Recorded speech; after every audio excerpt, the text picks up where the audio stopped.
Welcome to Supernatural Circumstances, the podcast where we take you down the rabbit hole into the fantastic world of the strange, the paranormal, and the unknown. I'm Morgan Knudsen. And I am Mike Brown. It's time to dim the lights and settle in. Come along with us on this week's adventure. It's a good adventure. It is a good adventure, and we have somebody who's an interesting, cool person and another Canuck. Yes, which doesn't happen very often. No, Jason Hewlett. Yeah, he is one of the founders of the Canadian Paranormal Society. Yeah, and his work in both the paranormal realm and the cryptozoology realm is pretty cool.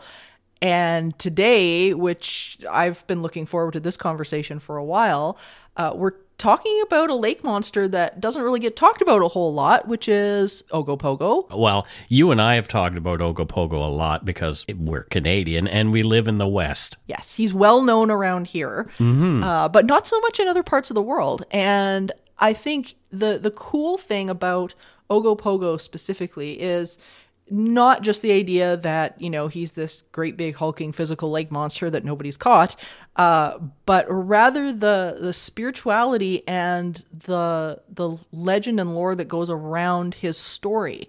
It's very deep. Oh, aren't you punny? A lake monster that's very deep. Hey, we're taking a deep dive here. Oh, boy. The jokes don't get better, but there are more of them. Oh, yeah, exactly. But this is so interesting, and I'm excited about this story because many times these types of creatures, they do get slotted into that dynamic of, well, this is either physical or it's non-physical, and that's it. Yeah. And we know from many a show that those two categories blur together real well. And this is one of those stories, which I think is so impactful for the people around the lake, for Canadian lore, and for our understanding of consciousness. Exactly. So let's go ahead and talk to Jason Hewlett, and he'll let us know about some cursed waters and the creature of Lake Okanagan. Let's go.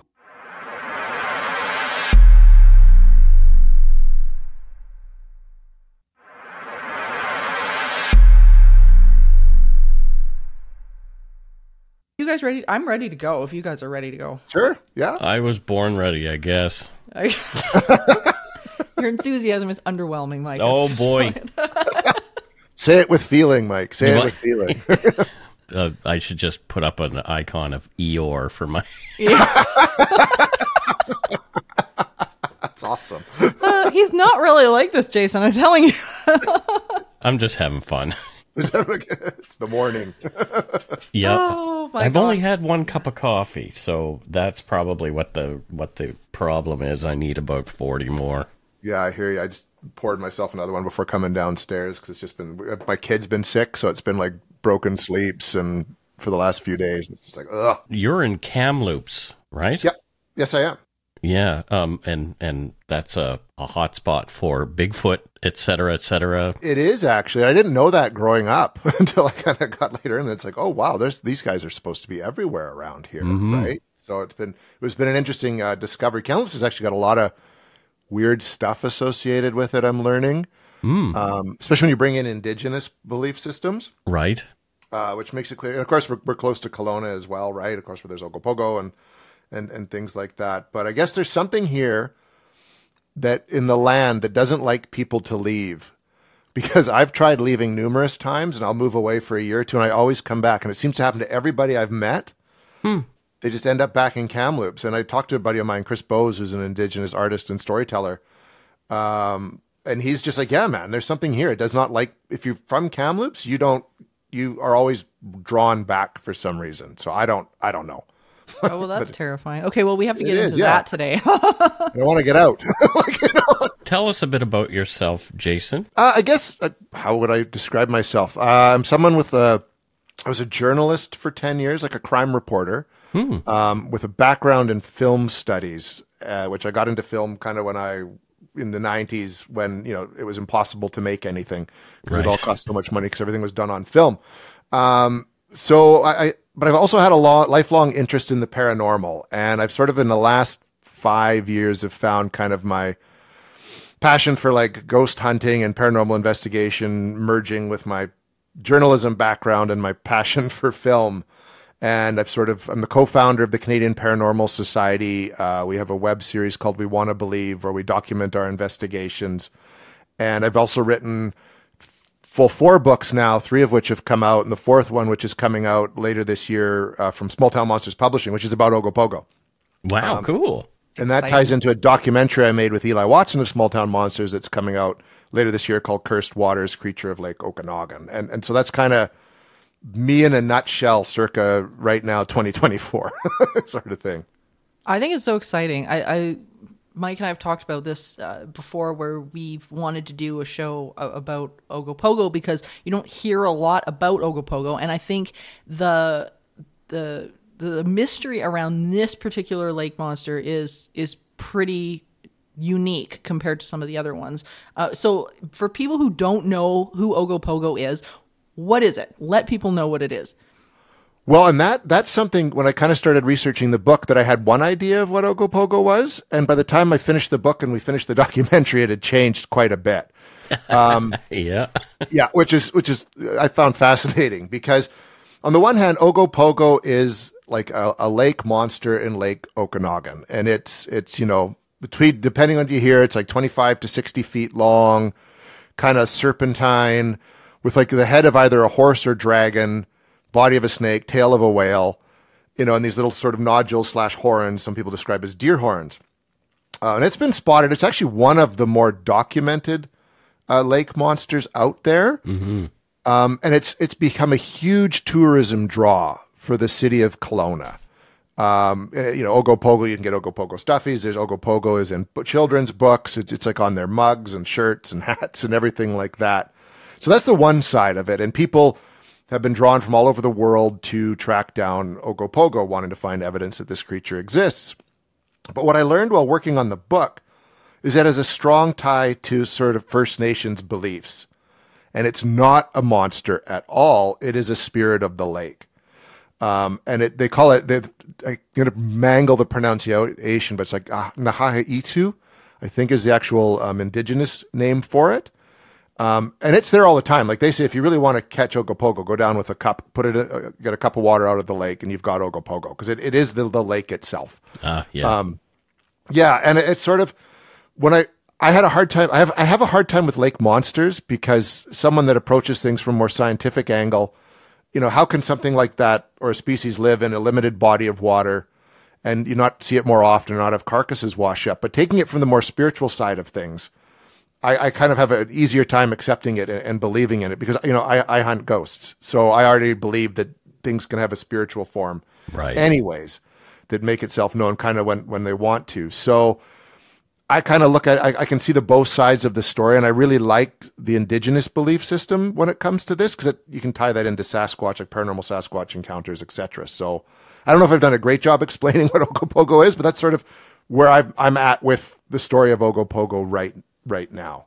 I'm so excited by your explanation, actually, because this is exactly what Mike and I have been talking about over the last number of episodes in the show, is that we talked to Ron Moorhead and Travis Watson and a bunch of other people about the Sasquatch side of this and this sort of continuum that is a sort of this non-physical to physical continuum, rather than it being, something has to be physical and has to be non-physical, that everything is kind of this blend of both. And so I think the First Nations explanation on a lot of this phenomenon has to be taken into account. It makes sense to me because when we even look at ourselves, we see this blend of physical and non-physical just within humans and animals and what we see in our environment. We're coming to understand this stuff.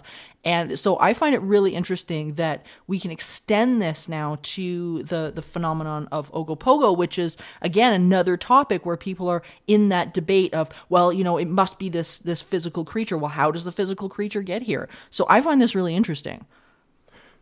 That sort of was my take too, because on the physical side, people say that, there's, it lives at Rattlesnake Island, which the indigenous people believe too, but they come up with this like, there's this network of tunnels underneath it, right? Mm-hmm. And these tunnels connect like to different lakes, so it becomes, there's almost like creating this elaborate explanation to explain this flesh and blood thing, why you don't see it so much. Whereas kind of the answer is sort of right there if you're willing to look at the spiritual side of things. It's there all the time. If you see it, you're really lucky because it's actually wanting to show itself to you. So you shouldn't waste time trying to take photographs and pictures. You should just enjoy the moment that you're actually seeing this thing. But otherwise, it's there. And when the water gets choppy, that's because it's angry or upset. Or when the sun sort of shimmers across it, that's when it's happy. And you just kind of got to take more of an open-minded approach to, I think, this phenomenon. And I think as a society, we're starting to get that way into when it comes to the paranormal. There's a desire for a more spiritual connection, I think. Especially with what's going on in the world right now. We all need a little bit of relief in that regard. Exactly. I'm loving this conversation and how it's gone exactly where I was thinking it was going to go right at the beginning. So I'm really excited about this.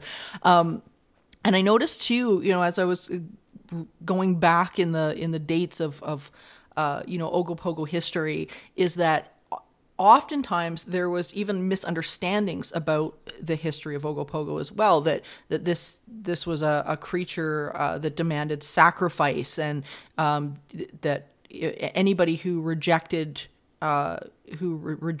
nature, whichever, was denying existence of some kind of a demon. And that there was a settler in 1855, John McDougall, that claimed that his horses were like sucked down into the water and nearly died. And it wasn't until a fellow by the name of Pat Raphael of the West Bank First Nations came out and said this was absolutely and utterly wrong, that this was a miscommunication between Canada's early European settlers and the Okanagan people.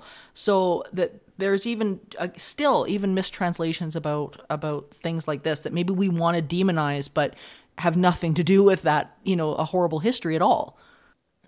Well, exactly. And I mean, with the McDougall story, I mean, if you talk to West Banks First Nations, he apparently, they said he was like a player of the time, and he made lots of babies with lots of Indigenous people. And he did disrespect, the whole idea of Ogopogo. And so, or when he was trying to cross the lake, maybe he paid the price for it. Or maybe the horses just got caught in an undercurrent and were pulled under, right? Like, there's lots of ways you can look at that.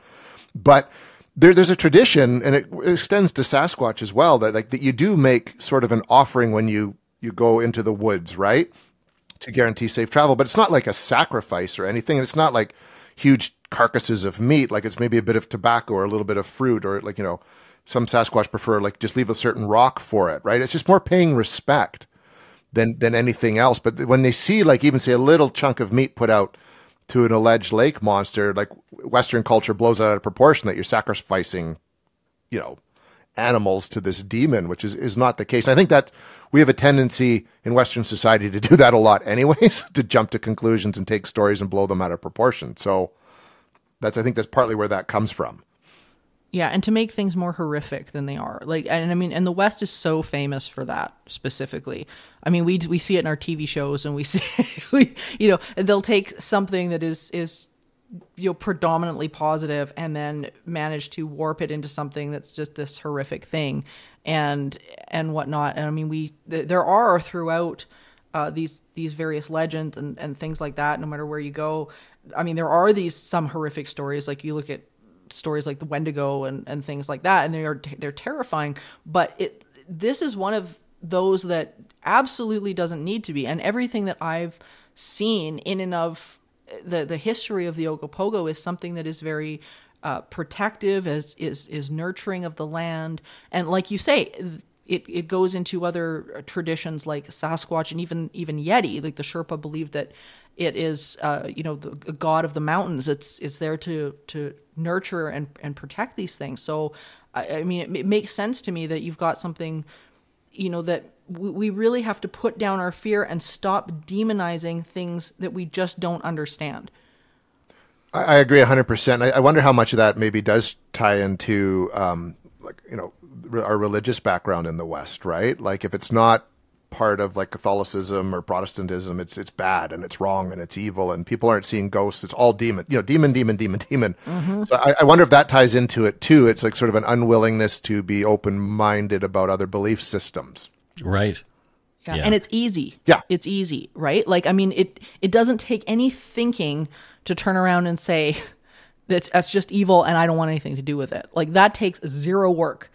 And so I kind of wonder about that as well. And I mean, and we see the same thing in the sort of the more militant guerrilla skeptics, not all skeptics, but the very militant guerrilla skeptics, who, immediately when something's presented that requires deconstruction of an idea, immediately that's the hammer comes down and it's, nope, that's either a fake or it's wrong, or, in the religious sense, it's evil. So we kind of see that. So it's interesting that, we again see it throughout this story as well.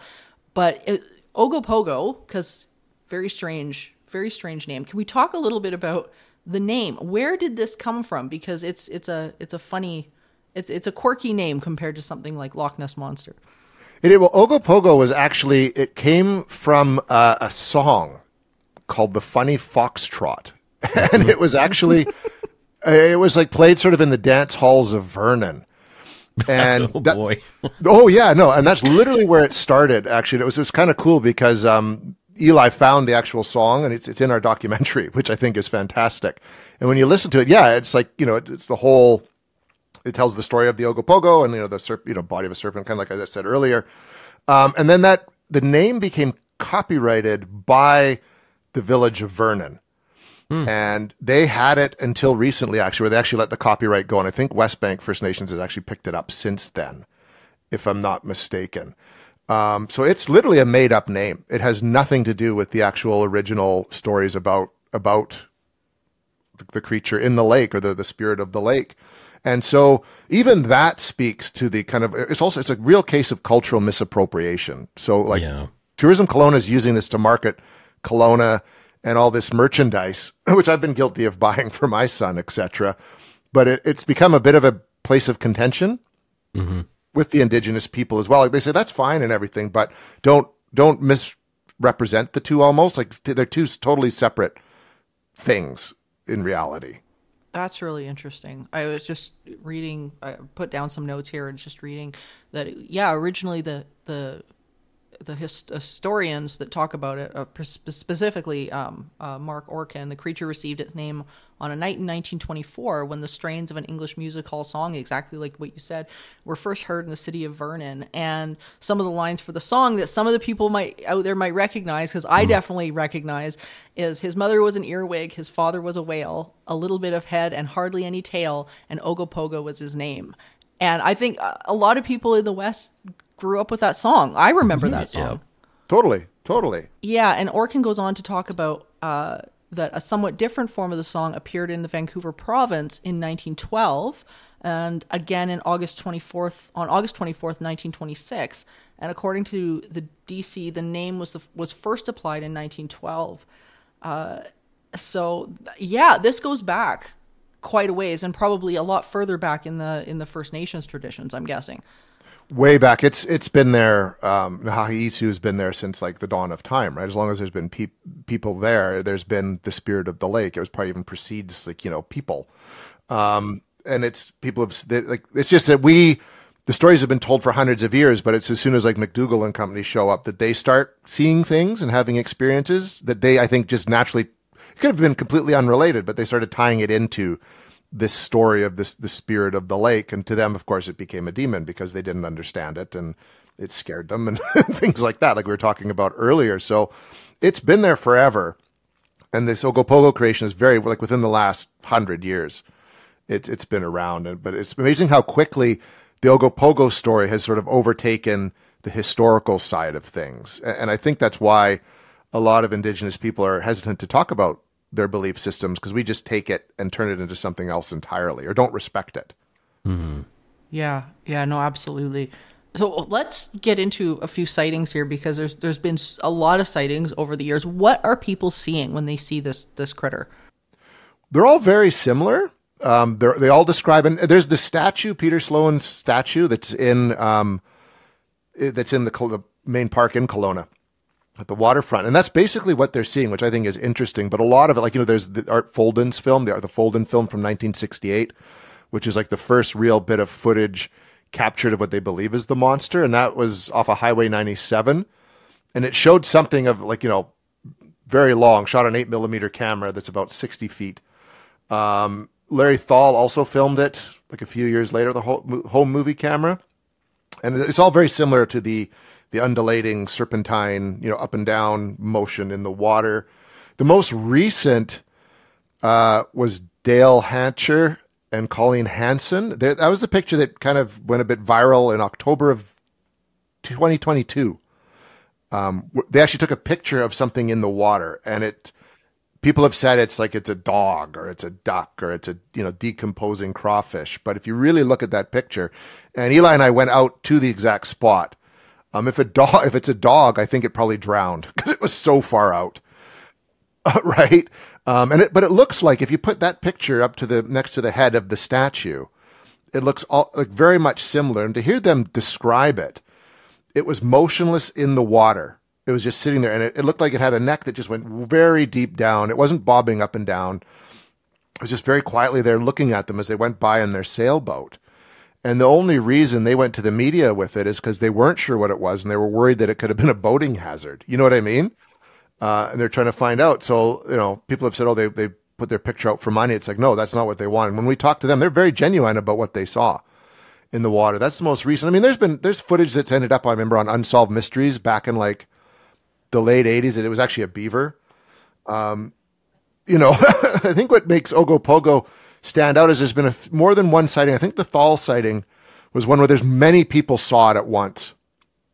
Not just one person, but you're having I think even as much as a dozen at a time have seen it and reported seeing it in the water. There's been people who have water skied and seen it in the water. There's been a swimmer who tried, was swimming, doing like a marathon swim in the lake, which said he thought he saw like several small ones following him or swimming alongside him. Like, people have been seeing this a lot. And, for as long as people have been there. And I mean, of course, Susan Allison's was the first real sighting of it. Yeah, where she actually documented it. There's been a bit of a debate of whether it was her or her husband, but regardless, it's in her journal that it was seen. And they're describing the same thing. It's not like one person thinks they're seeing a plesiosaur or whatnot. They're describing the exact same thing, just to varying lengths. And where Susan Allison lived, like the house currently exists at Quails Gate Winery. They've left it standing, and they're using it as kind of like an artist studio, where if you stand there and look towards the lake and you remove like all the winery stuff, you'd get a really good view of something down in that body of water. Sure. So that's interesting. Some people think it's something a little more earthly, too. Like, I've heard the giant sturgeon hypothesis about this. Yeah, and Bill Stesiak, he runs sort of, he's like the legend hunter. Mm-hmm. He's got a lot of press. He's been on, what was that show? Monster Quest and stuff. He has a website like ogopogoquest.com where he catalogs all these sightings. He says that the sturgeon theory doesn't work because there apparently are no sturgeon in Lake Okanagan. There you go. Right? So, and he would know. Like, he's been there for a long time looking for this. Oftentimes the misidentification label gets thrown out, get out there by the skeptics and things like that very, very quickly. And I always struggle with that because, I mean, yes, misidentification is possible. I mean, our minds do play tricks on us. They do make things up. But the one thing that I've noticed is that has become a very strict go-to excuse. Mm-hmm. And people, when people see something paranormal or they see something, cryptid-like or whatever, I think what many of these naysayers don't understand is that typically our brains don't go to, look, that's a Sasquatch, or look, that's a sea monster. Most of the time, the human brain tries to slot it into something that we understand. Like, and I've been in this position by myself, and I'll give you guys a little bit of an example here, where I was out with a couple of investigators right here in the city of Edmonton, and we were in this extremely wooded area. There's nobody around, and we were next to sort of this old bike trail, and it was the middle of the night. Nobody's on it, and we were looking at electromagnetic phenomenon in this one area, and we kind of have a policy, especially if we're in the dark or anything like that, where you don't boot your camera up and start taking pictures without saying flash, because you can literally blind somebody. Like, you just knock these people out. And so we were out there, and we looked through the trees to our right, and we saw this bright light. And I mean, it was like, if you can imagine like an LED bright white light flashlight was what it looked like. It was so blinding. And immediately our brains went to somebody's on a bike. And that's sort of where our brains went, and we kind of ignored it, and we were focused on what we were doing. And we saw it like moving along at a pretty steady pace, and it, as it should have rounded the corner onto the adjacent path that we were on, we're walking up the path. We could hear footsteps coming down where that light was, coming down around the corner, and they were clear as a bell, and we thought, okay, somebody's got a light, they're coming down around the path. We looked up, and A, nobody was there. B, there's this great big bright light that's just there. There was nothing attached to this thing, and it came around the corner, and it disappeared. Not one of us immediately, yanked our cameras out, and we're like, oh my God, it's this. Our brain spent our entire experience with that going, okay, it's got to be a person on a bike. No, it's a person walking. Oh, it's a person must have a flashlight. And so your brain doesn't automatically go to that. So it bugs me often when people immediately sort of throw that excuse out there that it's like, this is a misidentification, and that's what everybody's seeing that, because our brains just don't work like that. No, it's I've had that happen. You described something that I experienced. We had a place at Little Shuswap Lake, which is about, an hour east of where I live right now. I remember being out there one night with a buddy of mine and there was this light, the same kind of thing, a light that was suddenly on the deck, and it was moving back and forth on the deck. And we're like, it's just traffic across the lake. You know what I mean? Because there's a highway across the lake. Mm-hmm. And then, half hour later, it's like, that was too big to be a car across the lake. You know what I mean? But yeah, we immediately jumped on that. It's got to be that, or someone walking on the deck with a flashlight, even though there's no footsteps and it's a wooden deck, you'd have heard footsteps. So we are very quick in our minds to come up with the most logical explanation for things that's not paranormal. And I think skeptics can latch onto that. I think there's sometimes, though, I think it can work both ways a bit. Like there's a gentleman I talked to named Daniel Loxton I interviewed for the book, and he's written for Skeptical Inquirer and stuff. And he's like the nicest skeptic I've met because he loves these stories and wants them to be true. And he argues that sometimes people will misidentify things as a lake monster or a ghost because they're aware that the story is there to begin with. And they're going in with that preconceived notion. So I can kind of agree with him on that. Like I know as an investigator, we go into locations that are supposed to be haunted, like a home or a historical site. And we have to be really careful that when something weird happens, we don't just assume it's paranormal. We have to try to almost debunk it first. And if we can't debunk it, then we accept the paranormal side of it, if that makes sense. Yeah, that's how to reduce confirmation bias. I mean, everybody wants to confirm that their hypothesis is the true one. So, right? So, yeah, it's absolutely essential for us to look at other things as well, the things that we don't like, especially. Exactly. And I think as investigators, like if you've confirmed one thing at a location is haunted, you don't want to then just assume everything else that happens that night or over the course of your investigations is paranormal as well. You almost got to go on a case-by-case basis with each little bit of potential evidence, and I think that's how you come up with real evidence in this field, right? I think you've got to be very Occam's razor-ish with everything that happens. and I think that's when you have good luck. Well, and especially with things like lake monsters, because when you get creatures like this where, I mean, the water is constantly in motion. Our visibility isn't great. I mean, we can't see to the bottom. Outside investigations, especially like this, I think bring on a whole other element of difficulty because you don't have a controlled set environment. Everything's moving, everything's shifting, right even down to the depth of the water, depending on, hot day, cold day. So, I mean, there's a lot with the environment that makes these things quite difficult too, which is something that I think factors into cases like this, and especially the spiritual side. Mike and I were talking about this just recently, where I think we've got an elephant that we're seeing a tiny little piece of, and we're trying to figure out how to eat the elephant. And we don't know because we can't even see the fact that it's an elephant. We're trying to figure out this tiny little piece, and then we got to figure out how to digest it. And it's really, really tricky. But what investigations do you know that have been done into the lake, and what's been found? Well, there was Bill Stasiuk's done 2 of them, where he even partnered up. I believe it was with like a crew from Japan, where they did I'm just trying to find it because I had to bring up my notes. Yeah, no, Sorry, go for it. Give me a second here, so I get it right. Because he sort of was inspired by seeing it while driving across, the floating bridge in Lake Okanagan, and he kind of dedicated his life to looking for Ogopogo.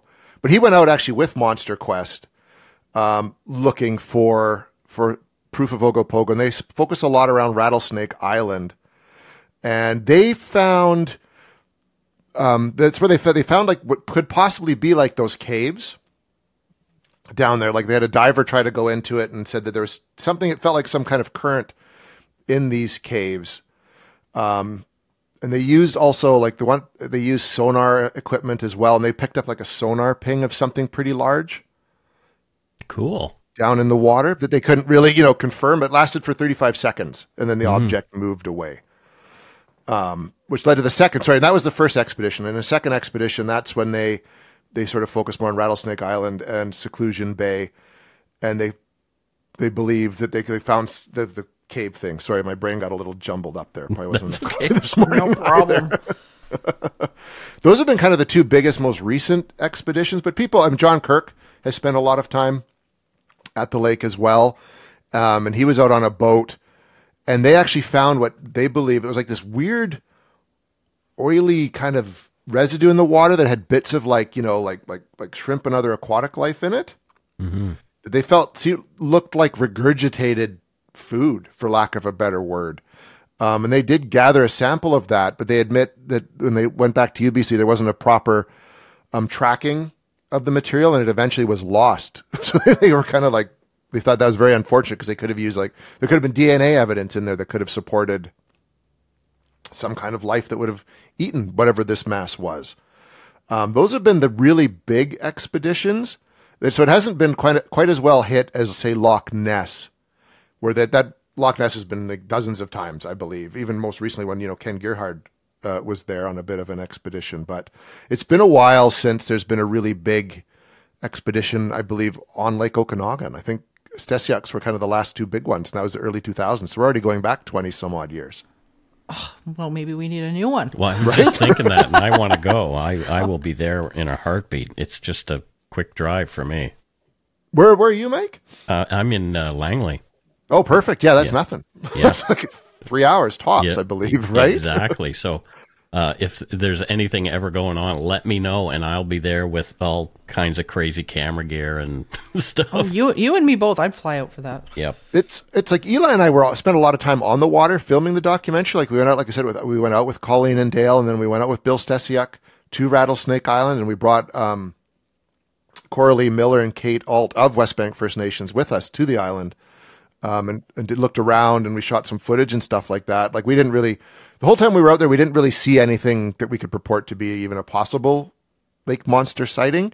The day we went, both days though were very pleasant days. So I mean, if you believe in the spirit of the lake, Nahahitu was very happy with us those days, right? And we did our offering when we went out to make sure. But yeah, to be a part of a bigger expedition, I think would be great. When we talked with John Kirk about it, it's almost, and he brings up a really valid point, and I'm sure you guys have found this with paranormal investigations. When you actively go looking, quite often that's when you find nothing. It's when you're just sort of haphazardly just around that stuff happens, or when you've put all your equipment away, that this ghost appears or something like that. So I think a really good approach is just to spend a lot more time around the lake, even just hanging out, going for a swim, and then in hope that something will kind of casually happen, and just have your kind of camera at the ready. It's when you've set up like 50 cameras near Rattlesnake Island for 4 days that you're probably not going to have anything happen remotely Ogopogo-ish. Stephanie and I, when she was still alive, when we would go out early on, this was 20 plus years ago now, we would go out, when we were first really, really taking this on as a career. And it was exactly like that. I mean, we would, you'd go out and you'd have all the cameras and sensors and everything, and nothing would go on. And we really learned very, very quickly that in order to tap into this phenomenon, whether it be in the field of, these sort of spirits, lake monsters, this kind of a thing, or whether you're dealing with hauntings or anything like that, you have to be tuned in, tapped in, turned on, as Abraham Hicks would say, and present. You have to be present in the moment. And it's like, as soon as you start going into these situations and you're looking, you're giving off the attraction point that it's not there, because you're looking for it. And as soon as you let that go, as soon as you're able to just be present in the moment and hold no expectations, suddenly things start to manifest and to show up. And I found that exact thing that you're talking about, Jason, absolutely consistently through this. When we had Ron Moorhead on talking about Nantinak in Portlock, and he was saying the exact same thing, where he was like, the best expeditions that he's had going out to wherever has been to go out and sit and be present and allow this stuff to manifest. And all of a sudden, you're having this experience. But chances are, if you've got 1 million cameras pulled out, in my experience, you're not going to see a damn thing. Yeah, and I think we've found that even with doing We Want to Believe, like we have captured stuff on camera, but it's because we're just simply filming us investigating. We're not like trying to stage, you know what I mean? Like we're not intentionally looking for something. And if we have nothing happen in an investigation and it becomes an episode, then it's the episode where nothing happens. And I think that's the best way to document this material too. Like I always get on this tangent. I have a big problem with a lot of the reality paranormal shows. Right. Yeah. Because they have stuff happen all the time, and that's impossible. Yeah, it really to the degree is, that these things happen. So yeah, I think that's just the best approach to take. Even when we went looking for Bigfoot, as an example, we went with a guy who'd been to the same lake up in the Bonaparte Plateau, and he's had, every time he'd go to this one end of the lake on his fishing trips, he'd hear these knocks, these wood knocks, these 3 wood knocks for 20 years. And so we went up with them, and of course we go to that end of the lake and nothing happens. We even go to shore and nothing happens. But when we get back, our colleague Sean, who stayed behind, said, yeah, I heard wood knocks coming from over here, the complete opposite side of the lake. Right? Like a little bit of misdirection, I think, goes on too. I think this stuff, the paranormal, becomes very aware too of when we're looking for it, and it doesn't always want to be caught on camera. It likes to play a game with us. Well, it's like that whole idea, I hate to bring this up, but the law of attraction, like whatever you are after is what you'll receive. So if you're in the idea of, I want to see this, I want to see this, you'll get nothing more than wanting to see this. 100%. 100%. People negate that as, well, that's just woo-woo thinking, but it isn't. That it's the groundwork of parapsychology, is that we do create our reality. That is how it works. That's a study of parapsychology, is how our mind interacts with the world around us, and how our perception interacts with the world around us, and how things change. And there's the people out there, the colleagues that I have in academia and beyond that study this in the labs, and that is how this works. I mean, it's in quantum physics terms, it's called the observer effect. It's like you do get what you expect to see. Whether that be what you want or not is another question. But that level of allowing, and that really, really does make a difference on what it is that you're observing. And there was a study done. This is a little bit unrelated, but directly related to what we're talking about.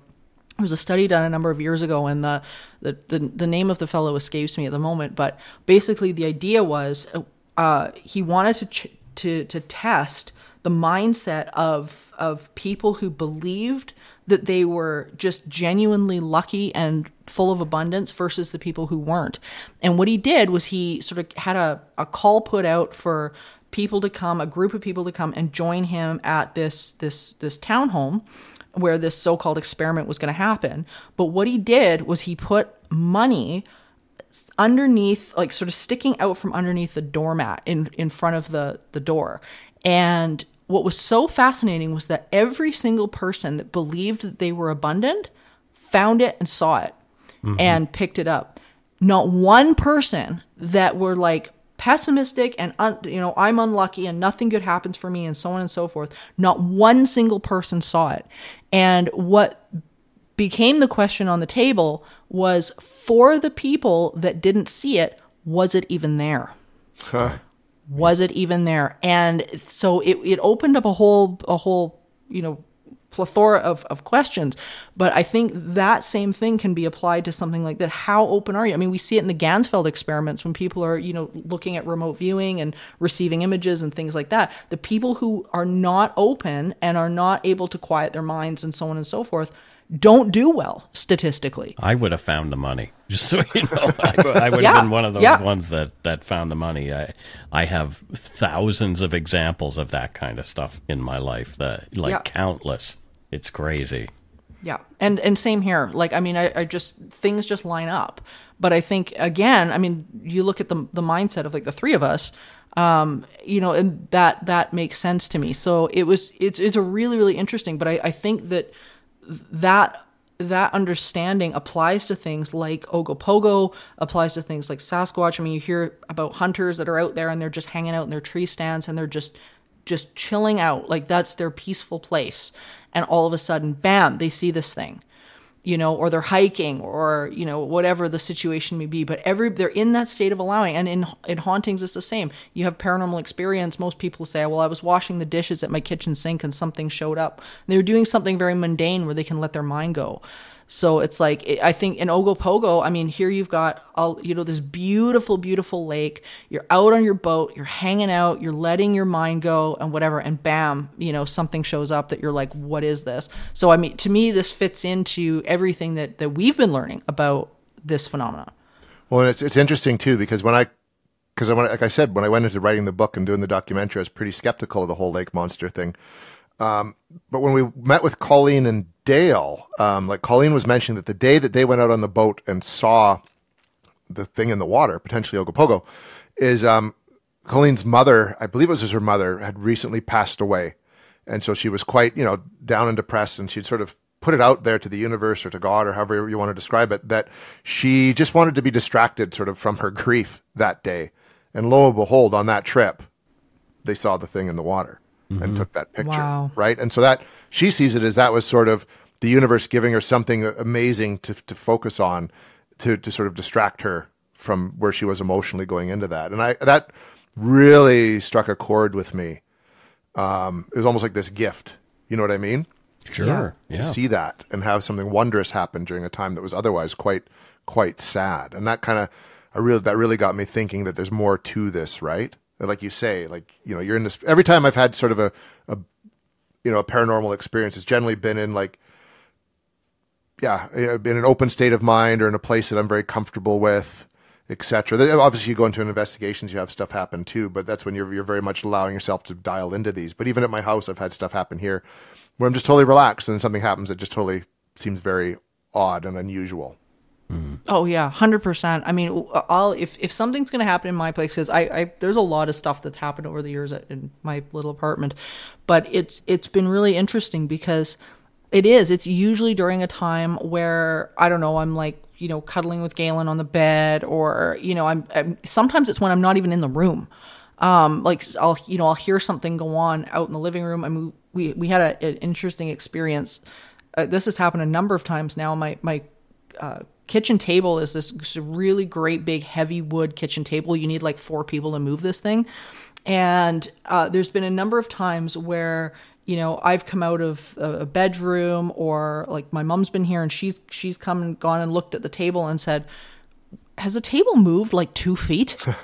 And I'll come out and be like, what do you mean? And we look at the table, and no joke, this massive wooden table has moved like a foot to 2 feet back towards the wall, because it's kind of in a corner.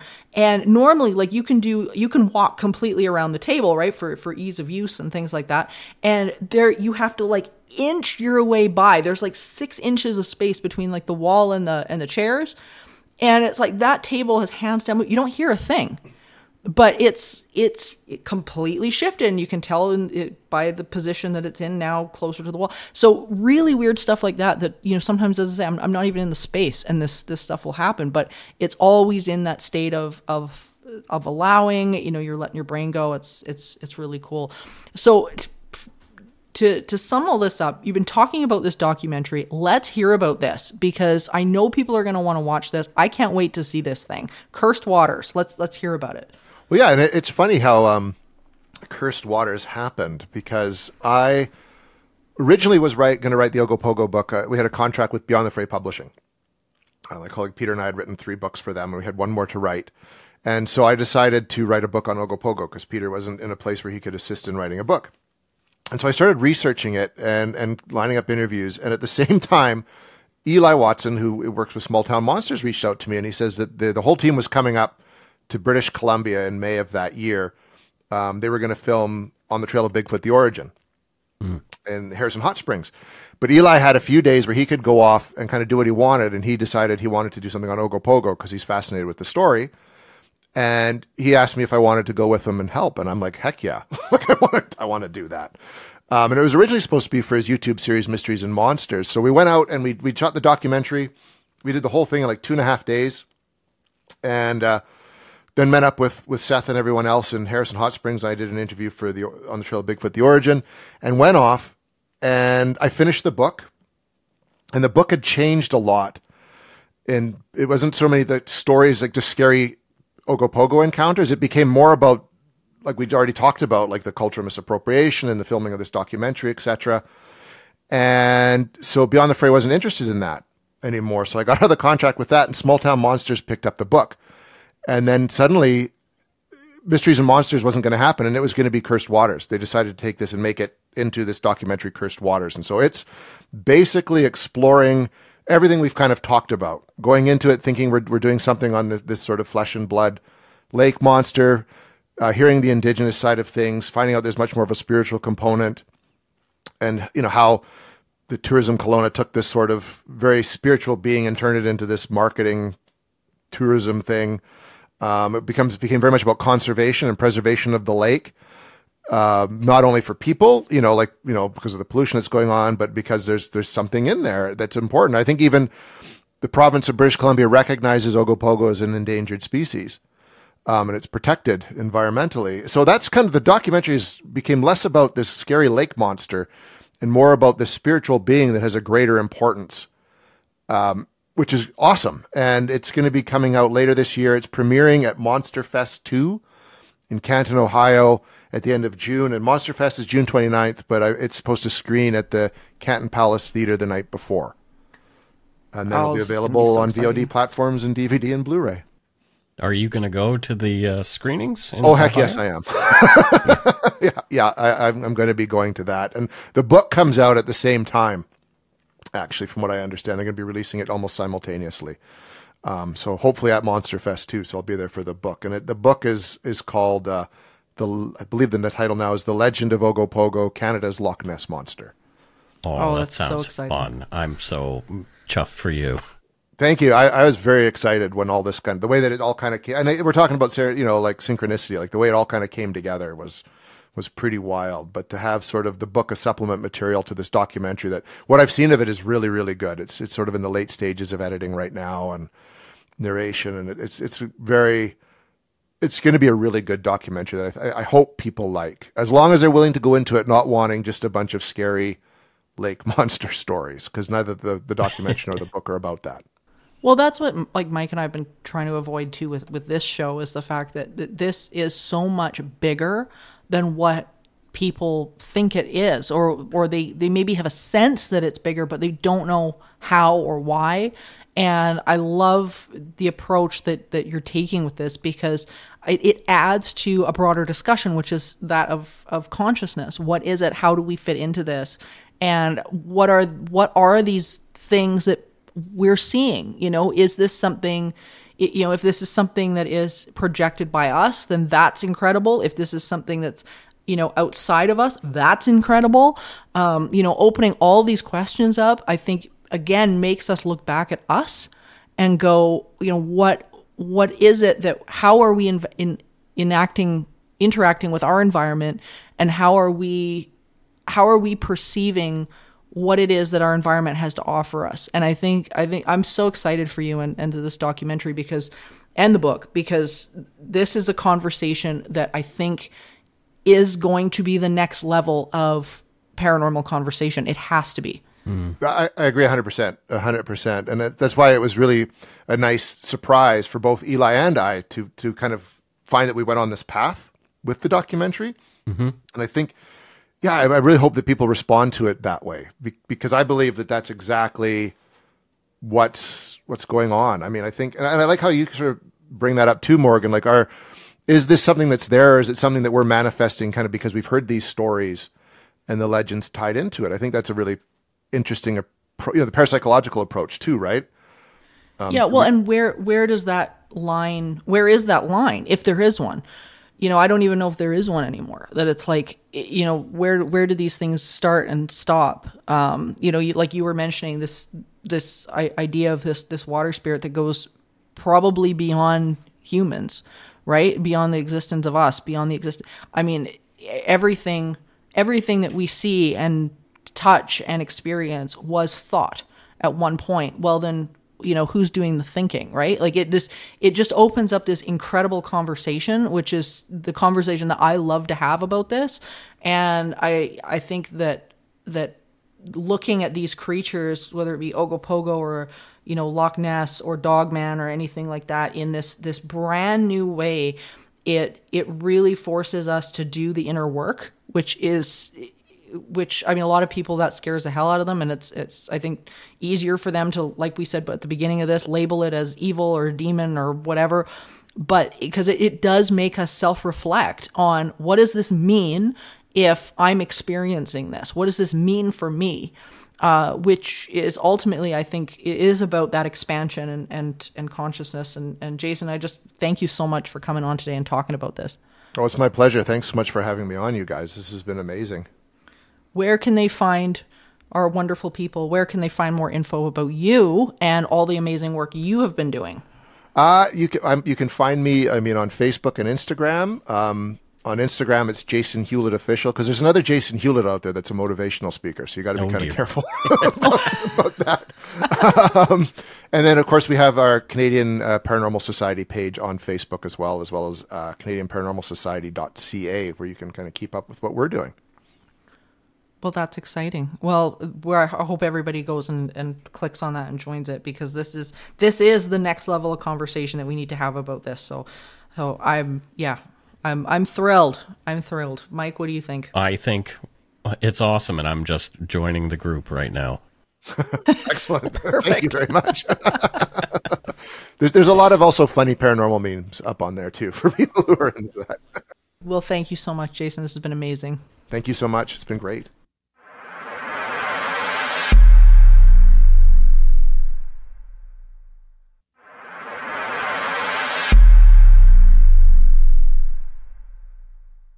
What a great conversation with Jason. I had not actually talked to him prior to our interview, and I really, really liked him. He's a really personable guy. I mean, I guess he's still a journalist. I don't want to call him a former journalist, because he's still doing that kind of thing. He is, and I love the take and understanding that he has on this story, because I really think that this is where the discussion about not only lake monsters and Ogopogo and things like that are going, but this is where science in general is going. It is leaning now towards trying to understand the non-physical aspects of this world, and that it's not all about woo-woo thinking. Mm-hmm. And I mean, I kind of hate that term woo-woo now. The more I learn and the deeper I go into these subjects, I kind of don't like woo-woo anymore, because there's something there. There's something going on. Yeah. And, I'm going to dig into a few things. I have some ideas of my own for some really interesting research that we'll present here on this show at some point. But let's just say we're gonna dive in a big way. So. Yeah, absolutely. And the more this can get on the table, I think the more empowered people will feel around this subject matter as well. You know, one of the things, I've got a brand new show that's going to be coming out next October called My Haunted Hometown. And that, the whole idea, every time I do a show appearance, I want people to at least take away the experience that this is something that we have control of in terms of our perception, our emotional state, and that the paranormal is something that we are directly involved in. And I think, and I love how Jason really pulls on that, is that this is about the idea that our perception plays such a massive role in what we are experiencing day to day, not just about lake monsters, but day to day. We have a big hand in creating our own reality. Huge, absolutely huge. And what a wonderful thing that is, and what a horrible thing that is all at the same time. Yeah, it's like, oh, I've got this amazing, powerful mind that will work regardless of how I use it. Yeah, and it makes us accountable for how we use it. Mm-hmm. I think that's what's so important about this, and that's why I'm really, really passionate about parapsychology, is that it really does make you accountable for how you're thinking. Mm-hmm. And as soon as you delve into this subject matter, whether it be, Ogopogo, or whether it be a haunting or anything like that, it really does come back to the person every single time, and it takes the victimness out of it. I mean, this isn't a new idea, really. No. James Allen's self-help book, for example, in 1903 was called As a Man Thinketh. Of course, now it would be updated to As a Person Thinketh.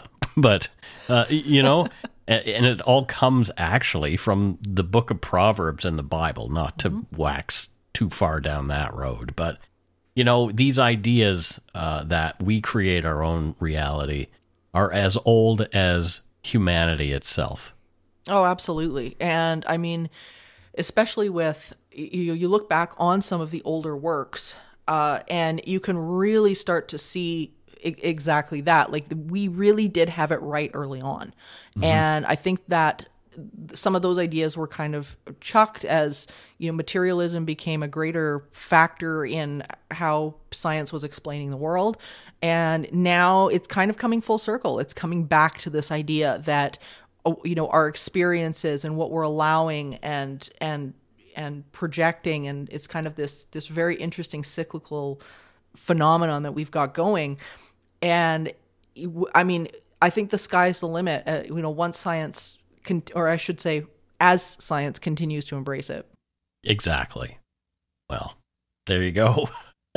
This is such a big topic. But I love it. It's so good. Me too. That's why we do this show. Absolutely. And thank you for joining us on this eerie, strange, mind-opening expedition, dear listeners. And remember, the line between the natural and the supernatural is often a thin one, if there is one at all. Until next time, stay curious, friends. Supernatural Circumstances is a co-production of Entity Seeker Paranormal Research and Teachings and Good Egg Studios. This podcast is part of the Curious Cast podcast network. Theme music by Corey Johnson of Catalyst Records in Edmonton, Alberta. You can learn more about Morgan Knudsen at entityseeker.ca and learn more about me, Mike Brown, and listen to my show, Dark Poutine, at darkpoutine.com. Feel free to email the show at supernaturalcircumstances@gmail.com.